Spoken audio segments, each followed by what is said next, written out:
در این دیار خود را بر شاه و گدا غلام کرده.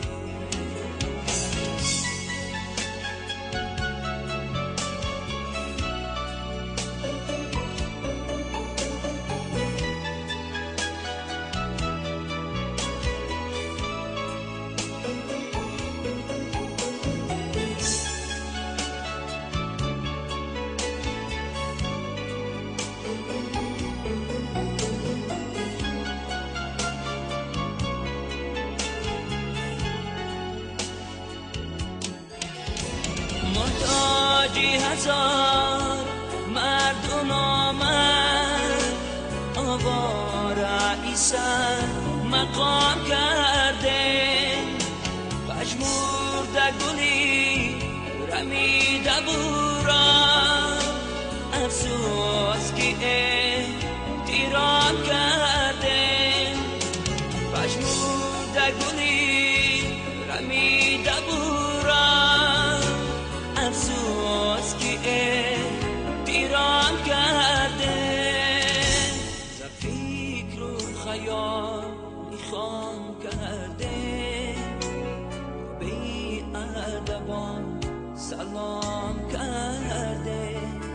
بیهوده در این دیار خود را بر شاه و گدا غلام کرده.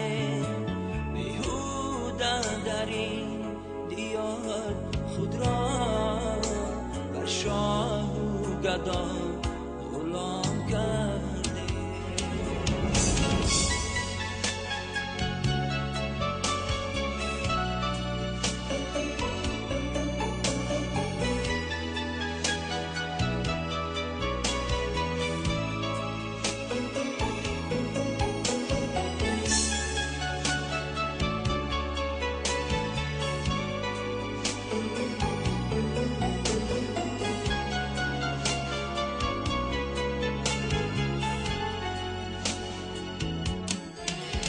یک بود ایخان بود و امان او را دولیدا نام کرده.